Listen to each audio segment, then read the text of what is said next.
mic's on? Does it feel like they're on? Maybe turn them on. I'm always no, it is on. Good afternoon, everybody. Good afternoon to you all. And on behalf of the Innovation Summit, welcome to this session that is going to completely focus on tech in healthcare. My name is Alix Mackay, and I'm really, really delighted to be looking after you this afternoon and to be handing you over to hear the insight from our panelists. And I guess when it comes to healthcare and tech, for entrepreneurs, for innovators, and actually for businesses looking for market expansion, the potential for tech to have an impact and solve healthcare problems is crystal clear. In fact, many of us in the industry would go a lot further and we would say it's critical. It's critical for sustainable healthcare models. It might even be critical for saving the NHS. So we're not just talking about generating really vital efficiencies in the system that we absolutely have to generate in the NHS. We're talking more than that. Tech has got the potential to create whole new pathways in healthcare systems that liberate healthcare professionals from admin and tasks that they don't necessarily need to be the people to do, and put them in front of the patients that do need them. And actually, we're not just talking about efficiencies and new pathways. Given this is an environment where so much of the clinical decisions are made based on qualitative visual analysis of images to make these life-changing diagnostics, actually, there is huge potential for tech to actually improve clinical accuracy as well. But here's the thing. Healthcare, the healthcare market, is notoriously risk-averse. And there's good reason for it, because this is a market with safety at its core. Just take a look at the Hippocratic Oath. You will see that the words, "I will do no harm," comes way before "I will help the sick," and definitely before "I will improve efficiencies in my local healthcare system." So we've got this market that has got this foundation of safety, and that generates really high thresholds. We've got very high thresholds, very established high thresholds for clinical evidence, for regulatory approval, and also for quality in manufacturing and processes, all in the name of patient safety. But it also, as a side effect, creates this really risk-averse culture to changing. So where does innovation fit in with this culture, when the whole nature of innovation is to be new and it requires a spirit of embracing the unknown? Well, I'm very pleased, and can't wait to hear from them, I'm very pleased that we have got 4 tech companies for you today who have navigated this and are doing just this. So just before I'm about to hand over to ask them to introduce themselves, my advice to you, and to those of you at home as well, is to make the most of this session and ask these panelists questions, because they are doing it now and they are living it. They are the ones that are going from a great idea in principle to realising that idea in practice. So, without further ado, I would like to ask the panellists to introduce themselves with a tiny bit of background about the origins of their organisation. So Adam, can we start at your end, please, with you? Yeah, of course. Hi everyone, my name's Adam Hunter. I'm the Chief Commercial Officer at Phio Technologies. We're a digital pharmacy infrastructure business headquartered in Glasgow, but operating primarily in the English market. We offer 3 distinct services on our platform. We offer a prescription management and delivery service for NHS patients who want to seamlessly access their acute and repeat prescriptions via the NHS. We then have an API-driven bespoke pharmacy operating system that we offer to other healthcare providers looking to provide that seamless digital pharmacy experience to their own patient base. That's predominantly in the private market, working with large telemedicine providers and focused providers in the female healthcare space, dermatology, etc. And then the third part of our business is we offer direct healthcare services to patients who are looking to access healthcare in underserviced areas by the NHS. And at the moment we operate a female healthcare platform. We have an end-to-end weight loss management platform launching early next year, and we'll roll out a number of other services. So our approach really is about providing that seamless experience to patients at the post-consultation so they can access their medication in an efficient and seamless manner. Thank you, Adam. Laura.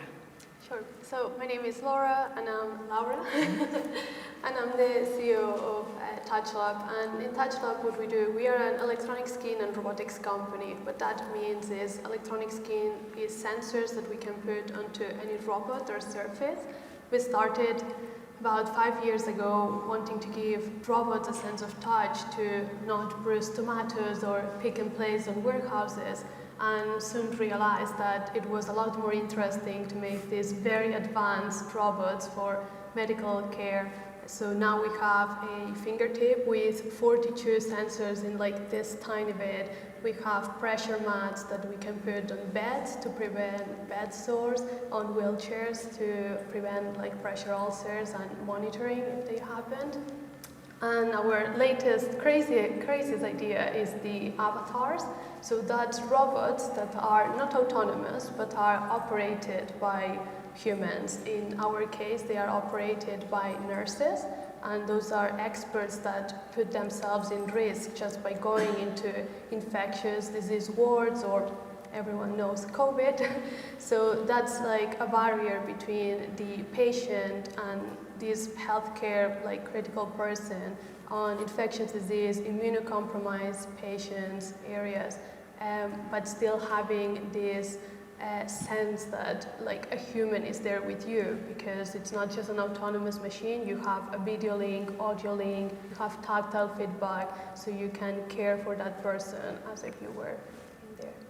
Thank you, Laura. And I guess the other thing to acknowledge as well is that the origins of the founders of TouchLab, it's a tech and a design background, isn't it? Yes. There's no sort of like clinical healthcare background. Yeah, 100%, sorry, yeah. So my co-founder is an engineer, PhD. He's done all this like tactile, very clever sensors, and my design is my background is in design.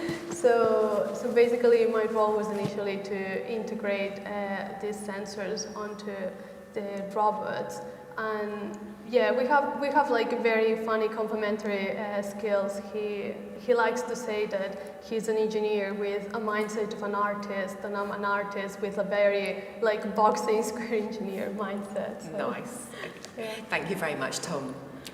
Yep, hi everyone, I'm Tom Stephenson, Director of Services and Strategic Partnerships at Simulate. Simulate have been around for almost 30 years, so I think we're probably quite an old company in terms of this, but we try and keep innovation at the heart of what we do. And the company started out of Strathclyde University, actually. Our founder was based there when he invented this system. And what it is, it's a software whereby you create a working replica of a real system. So in healthcare, that would be like you're building a model of, let's say, a hospital in the software. So it's a bit like playing that game. I don't know if anyone's played that theme hospital game where you're trying to make a hospital work really well, but we do that with real data. We look at how the flow is managed, we look at what our constraints are, and we try and improve that service. So when you're thinking of healthcare being a very risk-adverse sector, the idea is that we can minimize that risk by essentially building a model in the software, and then you can test any changes in a virtual environment where you're not going to harm a patient if it goes wrong. And that gives you a bit of flexibility to maybe test those ideas which aren't so safe, but could potentially give you a bigger return. So yeah, that's an overview of Simulate. I mean, we work in healthcare a lot, but we work across a lot of different sectors too. So manufacturing, defense, oil and gas, pretty much everything. Call centers, anywhere where there's a flow, we try and improve that flow. Great, thank you very much, Tom. And Carla? Afternoon, everyone. My name is Carla Brackstone. I am a Senior Partnerships Manager at a company called Kheiron Medical Technologies. We have an AI product called Mia that has been designed to work in the breast screening sector. So our product is designed to be able to help with some of the workforce crisis that exists in radiology, to lift the workload burdens that exist in screening, as well as to try and improve the cancer detection of the breast screening program across the UK. Our company has two co-founders, so one came from a machine learning engineering background and the other has a statistical background whose mother was a radiologist. So he grew up seeing all the pressures that exist in radiology, and they met through an entrepreneur networking event. And between that, the company Kheiron was born about 7 years ago to bring together those two different perspectives to try and improve radiology and breast screening specifically at the moment using AI. Brilliant, thanks, Carla. So what we've got here is a really diverse group of, from a technology perspective, we've got AI, we've got software, we've got modelling, and we've got robotics, but we've also got people from all sorts of backgrounds as well that are coming to into the healthcare market. And the question I have to ask, without it being too blunt, but I really want to know why. Like what, especially Laura and Tom, when Tom, you say you're sort of operating in lots of different industries, you could be quite happy doing that. Laura, there's so many applications for robotics, so why? What is the draw to the healthcare market, knowing that this is perhaps going to be a complex journey? Tom, I'll come to you first. I mean, for me, actually, so at university, I studied management and business, but my first years of working were actually for a medical device company. So they were a startup, and they came out of the university, and they were looking to get a product on the market, especially in the NHS. So that was where my interest first started in kind of healthcare. You know, how could we, you know, tell a story of how this is going to improve patient journeys was something that I was used to doing. But so when I joined Simulate, I specifically joined their healthcare team, and just quickly realised what an impact you can make in healthcare. It's directly can link to saving lives ultimately, and you know, giving patients a better journey, and I think that's what's stayed with me. I meant that even though I do work in other sectors, my passion remains in healthcare. Thank you, Tom. And Laura, how about you? Yeah, I think like it definitely has to come from like a place of passion. I feel like definitely when my co-founder and I started the company, we could happily have like salt sensors to all these autonomous like robots and like, you know, pick and place in factories. It's just sensors, so it's just a component. Yeah. You can slap it on and off you go. We didn't even need to raise investment for that. But I think like around COVID, like both of us were quite heartbroken of like seeing how vulnerable the system was, and how I think both of us had this passion in us, and we thought, look, if we're gonna live in the future where robots supposedly are gonna be like, you know, loading and unloading our dishwasher and like cleaning our homes and like being everywhere, surely they can be in hospitals actually helping people, help people that need it. And let's be honest, we will all need it at some point in our lives. So we just really thought like that was going to be the way, and we're very happy to have investors that back us up on like this crazy approach. But yeah. Thank you. And a sort of key part to that is, you know, as with anything in life, there are challenges and hurdles. It's about understanding them, getting the right knowledge, having realistic timescales, and bringing in the right people as well.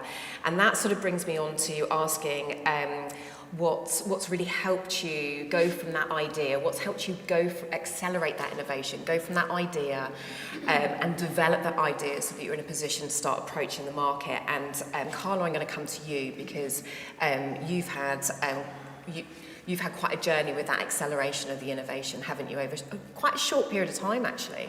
Yeah, absolutely. We've been incredibly fortunate to receive lots of incredible grants that have really helped us along the way. So we did some original work in England under an Innovate UK grant, which helped us to build that first large-scale evidence of the technology. So we were able to do a large retrospective study across a number of different sites, both the UK and in Hungary as well. We've also done some projects here in Scotland with some grants that we've done through iCared as well. So we were able to kind of replicate the retrospective work we did in England, in Scotland as well.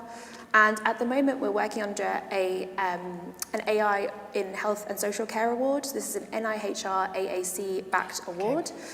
So we were one of the round one winners of this, and we were a phase 4 winner, which means we were supported as a technology that was already established, and this grant was to give us a route to adoption and to commercialization of this technology.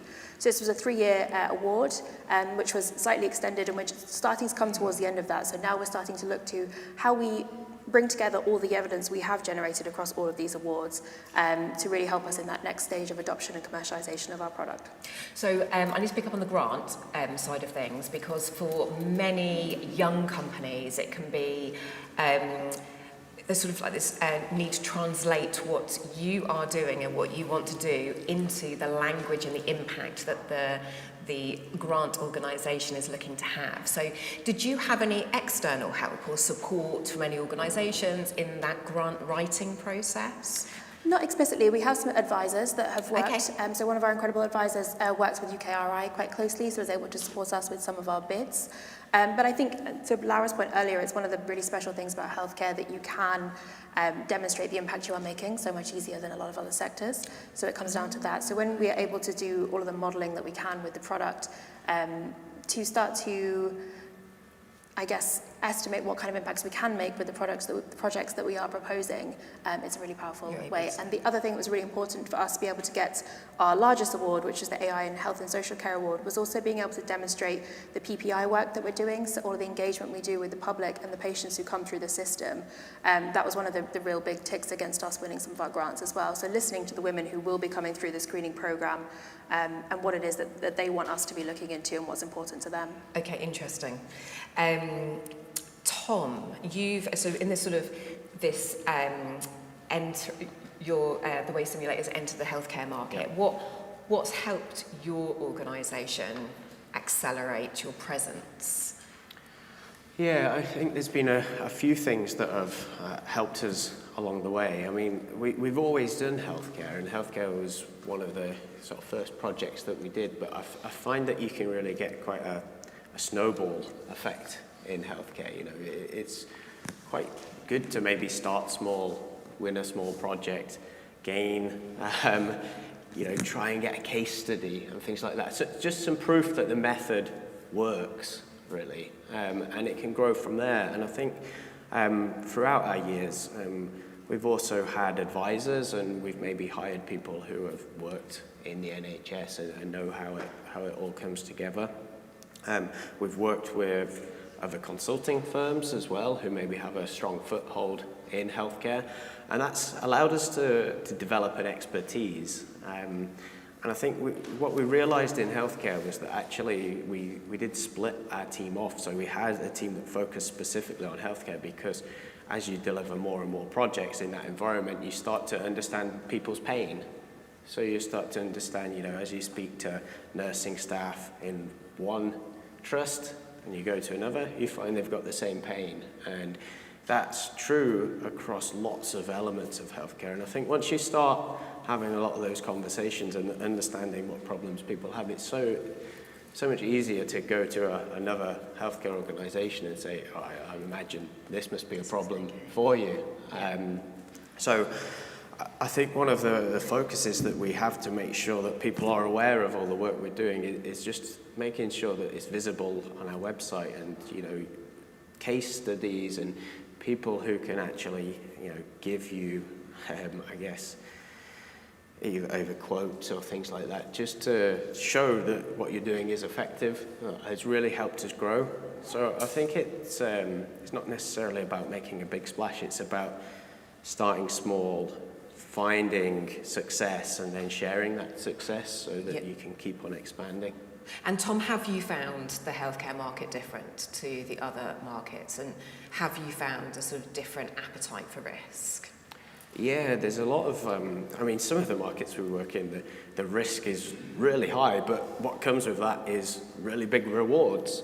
Yeah. So, you know, if you're working in oil and gas, they'll happily invest hundreds of millions in a new building that can make new, you know, gas and things like that that's not going to harm the environment.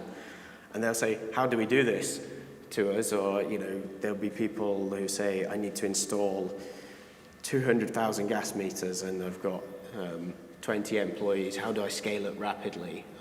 Or even pharmaceutical industry, which is very close to healthcare. You know, they're investing so much into something that may or may not work, but the rewards are huge.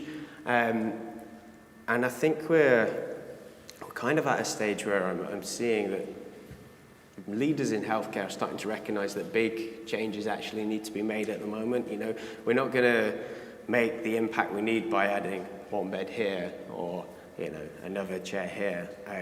I was actually in a kickoff session for looking at a new sort of diagnostic center which is aiming to manage the current waiting list issue we have.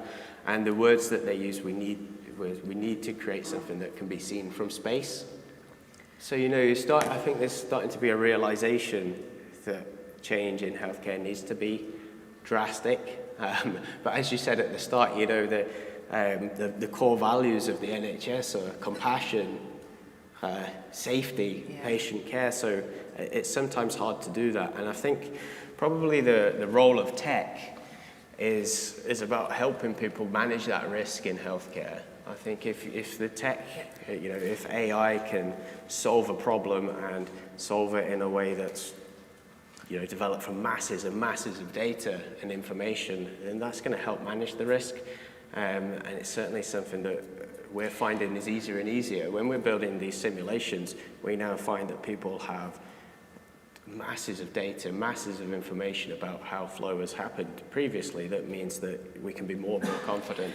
And I think there is that nuance there that is really important, that even though so many innovations and potential changes can be about doing things better, actually the NHS isn't in that position to be aspiring to be brilliant. It's about surviving and really having to manage those problems. And Laura, I'll come to you now, because what's been your experience of how you've gone from, you know, a great idea, something that looks like a great idea in principle.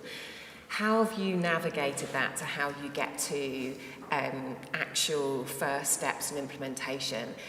Because you need to get to the individuals and what the problems they're experiencing are, don't you?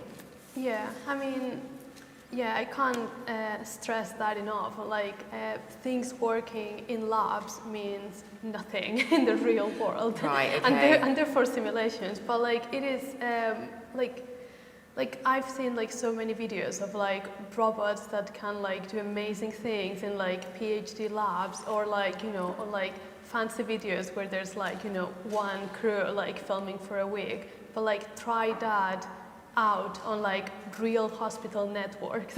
Try communications with like, you know, wired like system. Try that when like, you know, nurses are overwhelmed and stressed. Yes. And like there's so much shortage, and they have to learn how to use yet another machine or something else in like 30 minutes and they have to take time from like their tea breaks, and everyone is really excited about, like, you go to the hospitals and people are very excited of like seeing new things coming, because they want to deliver good services, they want to be with the patients, they want to like see improvements, but it's just taking so much of like themselves, like so much time and like, you know, physical exhaustion. So it is something to start testing very early on. I feel like if you are developing whatever product it is for a hospital, like you don't have to wait until that product is certified on like a medical grade. Try to schedule pilots, schedule like, you know, even if it's just like meetings with consultants, like whatever it is, but you do need to get that product out of the lab talking to the people that are going to use it and like getting all that feedback and like improvising. Like we had our robot for 6 months in Helsinki in a like city hospital, and literally every week we changed things. Yeah. It was exhausting, but it was necessary because they kept coming back of like, oh, could we add this button? Could we have this thing? Can we like change the color? Or like, could you revert it back to where it was before? Things break, and we didn't know that things will break. So we had like 2 3D printers working constantly to modify grippers, to modify like plastic bits, because a hospital is a dynamic place, and one day there's like trolleys in the middle of the corridors, and one day there's like people like, you know, just like chit-chatting here and there. So you have to test those things as soon as possible. Yeah. Like you can't just like have it on a nice, clear, white lab with QR codes everywhere with the robot. Thank you, Laura, because I think in software they talk about fast to fail. I think what you've just described there is break it early. 100%, yeah. And Adam, I need to come to you because I think Adam, where Phio is a fantastic example is you're not just, we're sort of talking business to healthcare here, but you've got a business to business element, you've got a business to consumer, you're going direct to the patients as well. So this whole thing of developing solutions with that customer in mind, you've got 2 completely different markets going on. So does some of these conversations resonate with you as well? Yeah, I mean, I think absolutely. I think understanding your patient pain point is a really important part of any journey. You know, don't create a solution for the sake of creating a solution. You know, what impact are you actually having with the service you deliver?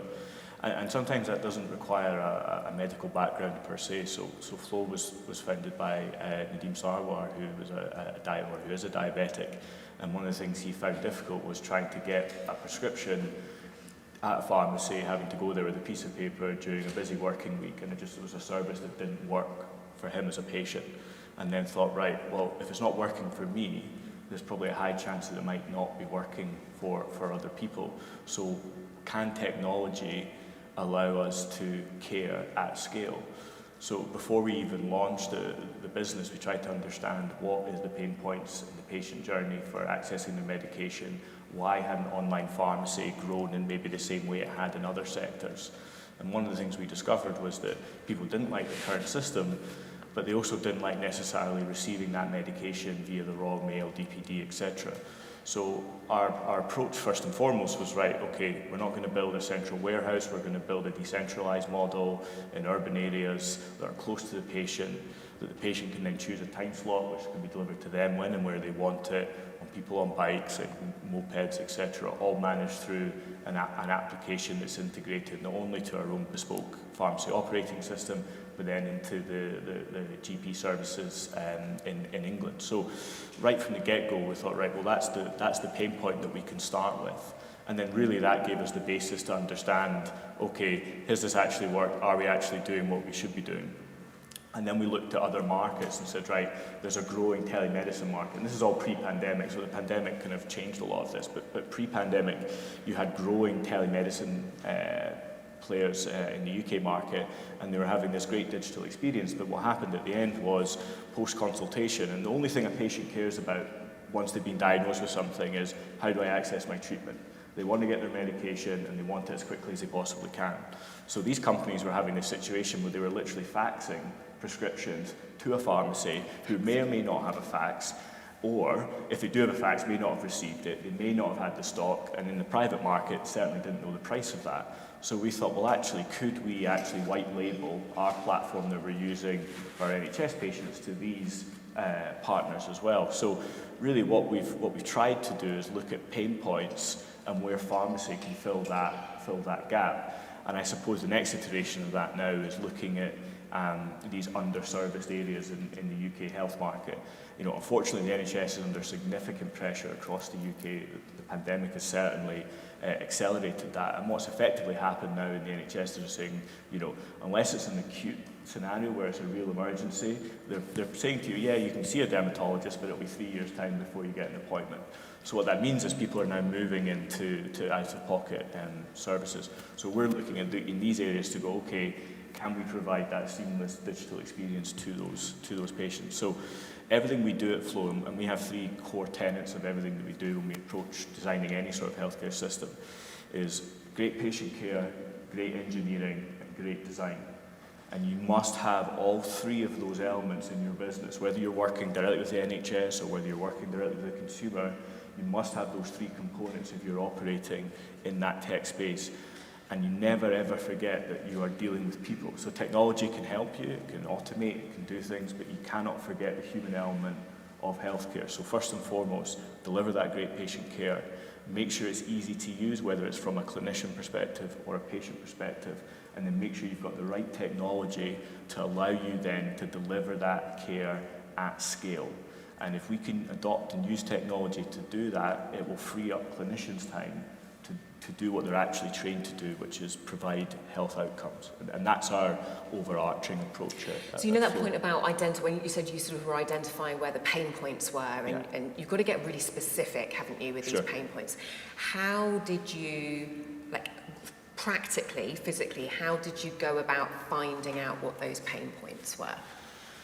Well, I mean, in the very early days, it was as simple as putting some people on a train between Edinburgh and Glasgow and trying to find out why they didn't use online pharmacies. I mean, it's not rocket science. You just go out and speak to people.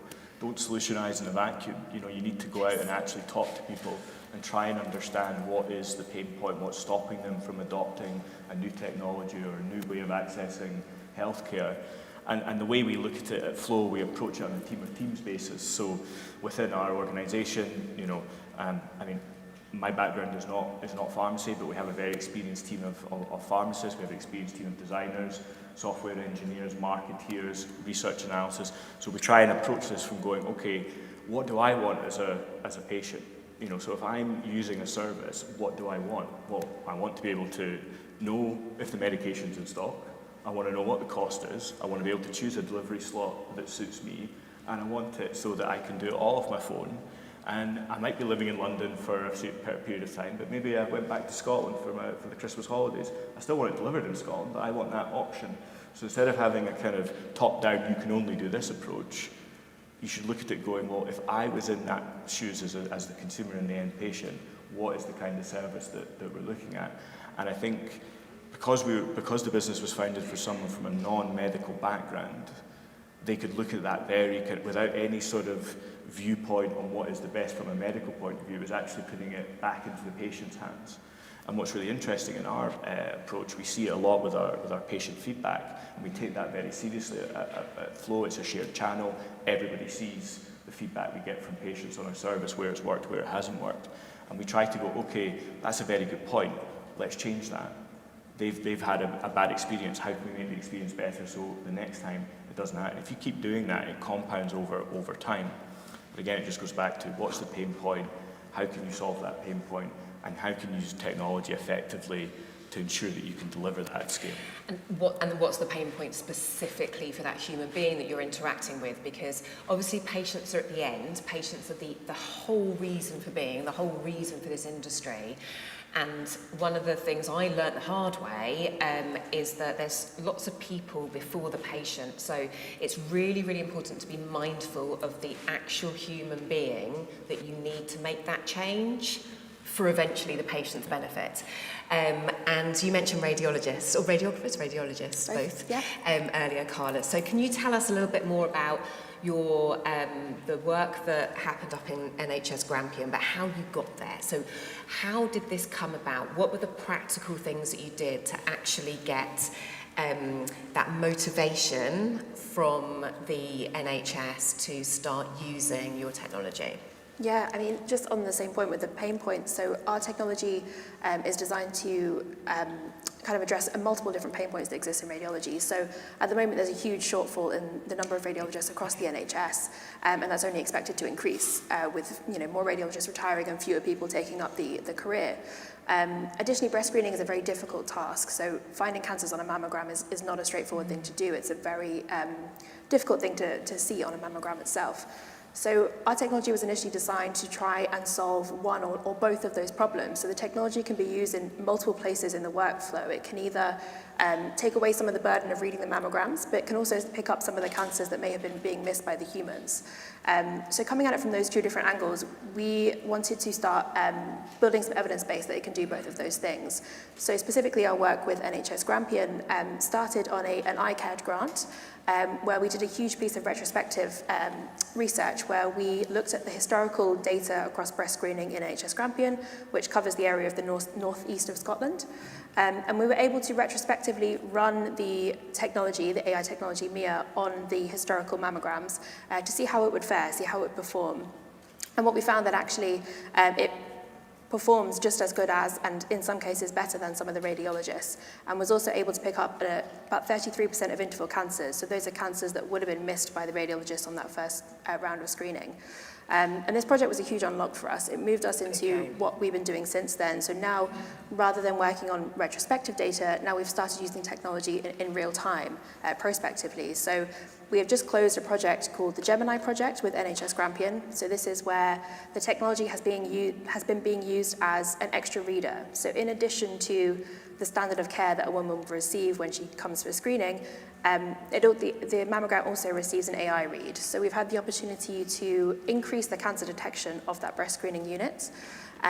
We've just closed recruitment, so really excited to see some results. At the moment, it's looking really positive. We've been able to detect cancers that would have been missed if the AI wasn't in use there. So really excited to see where that can lead to, and hopefully wider adoption. But at the moment, what we want to do is find that balance between detecting more cancers, but also reducing the workload for the radiologists. Yes, yeah, because I think yours is a brilliant example of what I was saying earlier, that there's huge potential for technology to address inefficiencies and also whole new pathways that free people up, or in your case, where there aren't enough people. Exactly. And that's a massive, massive pain point in its own right. And then you've sort of very separately and carefully dealt with, actually, there's also this opportunity to improve clinical accuracy. But I guess you've sort of kept with the pain point that has been you've been open-minded about not necessarily going for the big aspiration that it helps clinical accuracy, but you've gone in with that pain point of, actually, from a practical perspective, this can help. So, and then I guess the very quick follow-up question to that is, when you went into that project, the metrics and the impact that you needed to measure were the people in the NHS that you were working with, were you working with academics on this project as well? Yes, so our project at Grampian was tripartite, it was academic and clinical. Were those metrics, were they very realistic to the inefficiencies? Were they quite big? Were they sort of proportionate to what the project was looking to achieve? Were there any metrics that you had to? Yeah, absolutely. It was kind of a mixture of both. So we look at a subset of really clinically relevant metrics. So the same metrics that a screening unit would be assessed on. So things like their recall rate, how many women are they calling back? Does the AI mean more women are coming back? Okay. And that's not necessarily always a positive thing.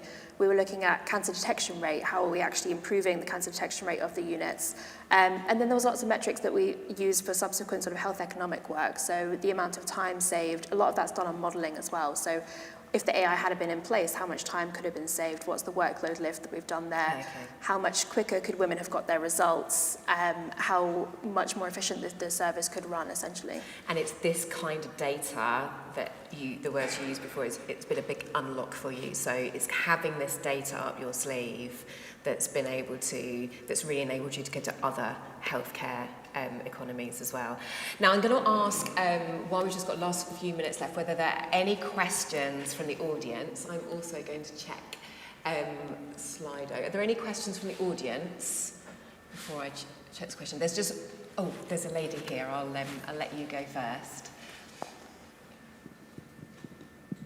Hello. I wonder what your thoughts are. So some companies, mostly kind of deep tech, often that want to go into healthcare and med tech, get their tech verified in, say, another industry, maybe for sensors or all of you guys. So maybe verified in oil and gas or something. I wonder what your thoughts were on that. So it's kind of an easier route to market in say, a different sector, and then moving over to kind of med tech once they maybe get their feet onto the ground, or even just have a bit more capital to then invest in something a bit more risky. Is that Jeremy?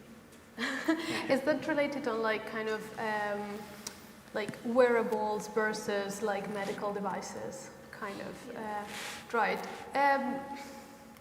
It's very controversial, but obviously it is a very easy way for companies to gather huge amounts of data on a relatively easy way. So it is, I mean, we are not a company that deals with data or analyzes data, but we know how difficult it is for all of the ones that do to get their hands onto any NHS data. So I know, I know you're smiling. I know like how difficult it is to get your hands onto like any X-rays and be able to just train your models. I mean, AI is just like a fancy word for a software that just needs to be trained, right? So you need huge amounts of data, and obviously that's patient data, so it's logged, and it is very difficult to like get your hands on. I can see the wearable industry being like a very easy way to not having to certify a product to like very high standards, because there's difference between being a diagnosis tool than just like a analytics tool or something like this. And still be able to gather all this data and therefore train your algorithm to like become better and better. I don't think I can have like a huge I can only give my opinion, let's say it like this. I would be very happy if all of these products that are being certified as wearables and everyone loved to wear as Apple Watches or Oura Rings or all of that would mean that we actually are going to have better data to train the algorithms. So things like only working on light white skin are just like halving or even less like the whole world. Like, you know, just like even the gender or things like this. So if by having a product that's you're democratizing a bit more, it means you're going to have better data and therefore train the algorithms better, I would be happy for that to happen. Now, using that as a real medical diagnosis tool, that's controversial and complicated. But I think you guys... Thank you. Now, does anyone else want to comment on that? Thank you very much for your question. So I think in the interest of time, we'll probably, I've got one last question for you to wrap up for each of you. And really it's a question about the future. So I guess the question is, what opportunities are there that you see on the horizon that you are planning to grasp those opportunities, whether it's to do with technology or whether it's to do with the healthcare market? What are your plans for your organisation? What are the opportunities that you want to grab? And I'll start with you, Carla. Yes, I mentioned we've just closed a big project in Scotland, so our next piece of that is looking at the results that have come out of that. We are just launching a large prospective study in Leeds in England as well, so that will be another opportunity to gain some large-scale, real-time prospective data of the tool being used. We're coming very close to the end of our large 3-year AI award, so we'll be starting to wrap up all of the evidence we've gathered through that award. It will be independently evaluated, and then our next steps really are working towards adoption and commissioning. So screening is a very unique place in the NHS, so we're starting to work towards all of the challenges that exist to get this product kind of widely adopted across National Programme of Screening. Great, thank you, Carla. I mean, given it's just been a few years, I mean, I think the pace has been amazing for you. So it's definitely one to watch for the future. Tom, how about you? Yes, I think traditionally simulation's been used a lot for long-term decision making. How many beds do I need next year? What should my staffing pattern look like? How should I configure this new building? And that's really good, but we're in a situation now where we're actually getting lots and lots of information as patients move in real time. So it could be from sensors and things like that are on them. But this has given us an opportunity to run simulations forward in real time or in near real time. So what that can do is get ahead of a crisis happening. So if we know people are presenting at an emergency department and we can see in 4 hours' time there's going to be a problem getting them out of that emergency department because the beds further down the line are blocked, and we need to do something different, that's where we're going at the moment with all that real-time data, and it's sort of, we classify as like a digital twin basically, which the patient moves in the software as the patient moves in real life. So we've always got a situation that's reflective of reality, and that means we can press the pause button and run forward and see what should we do in 2 hours rather than what should we do next year. And that's where we're seeing really big opportunities. That's really exciting, yeah. And I mean, just a brilliant example of the exact sort of problems that are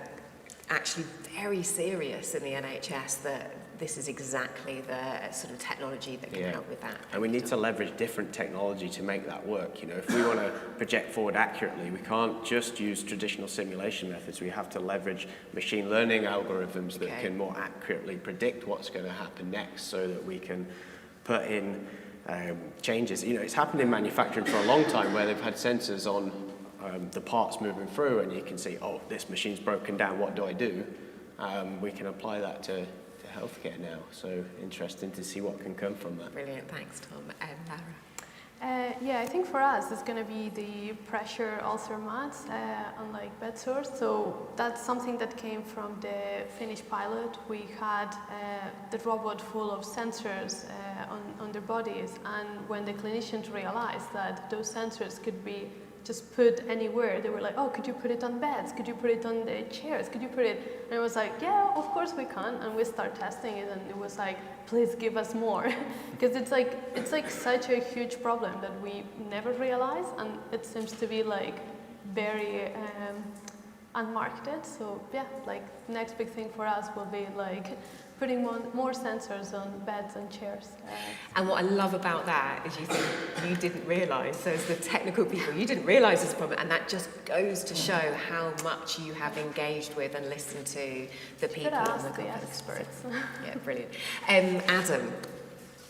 Sure, yeah. I mean, I'm a big believer that pharmacists are massively underutilised in delivery of primary care in this country, and I think there's going to be a massive change in the way that we use that sector, and I believe that pharmacists will end up doing a lot of that initial primary care reviewing of patients that may have traditionally been at the GPs, to allow them and free them up to provide other services. So what that means is that the pharmacy model as it is today will change. And I think it will change in the way that pharmacists are doing this frontline care.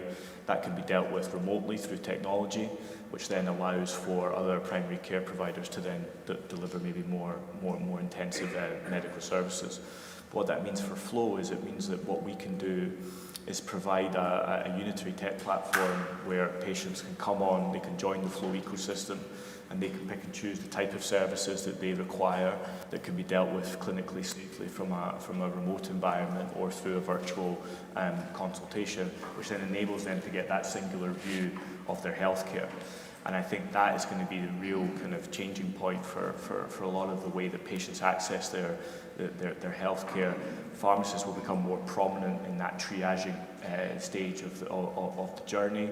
And that will then free up space and capacity in other areas of the industry. Flow's view and Flow's perspective is, and we're already building this, is this single platform that it almost becomes a marketplace where you can actually go and pick and choose the type of services you want to see and get that one view of your healthcare rather than operating across many different silos. So I think the key thing for us is making sure that technology can deliver care at scale, and if we can do that across all areas that we've talked about today, I think that is the way that we can try and get back on an even keel, particularly in our public healthcare system at the moment, with the pressures it's facing. So thank you very much. And I guess the couple of things that I just want to, I've certainly taken from this panel that I would just want to sum up with is, I'm going to quote you forever actually, on don't solutionise in a vacuum, and get those conversations started early with the people. So match that technology development with conversations with the people, the human beings that are actually doing it in practice, so that you can understand the really specific pain points, and start that as early as possible. And for those of you that perhaps have been thinking about coming into the healthcare arena, I guess the last thing I just want to leave you with is, if you have, if you were perhaps a little bit daunted by the complexity of healthcare, this different market, the risk aversity, if you're a bit alarmed by the use of the word fax earlier, that yes, faxes are still used in healthcare, then I guess on behalf of the industry, I would just say we absolutely need the technology. We need you, and we need that patience and that alignment to this is just a different market with different people, and it is absolutely worth it. Not just from a financial perspective once you get in, but actually we'll go full circle back to what you were saying right at the beginning of the panel, Tom and Laura, about the type of impact you're making is, I think it's unbeatable. I don't think you can get any better than having an impact on people's lives. And I'll just leave you with the last sort of personal memory, which is in 2010, I launched a medicine for the UK, for the world's biggest biotechnology company. We were one of the world's biggest pharmaceutical companies, and we still found it hard. We actually launched that medicine. We had our launch event in this building in 2010, in May 2010. And it was tough, and there were hurdles, and it seemed overwhelming. But many years later, my dad is on the medicine that I launched 13 years ago, and he is practically cured from that medicine. So it might take a while, but it is absolutely worth it, and my goodness, healthcare needs technology. So I would like to ask you to thank our panel, and I'd like to thank you for being here as well. So thank you.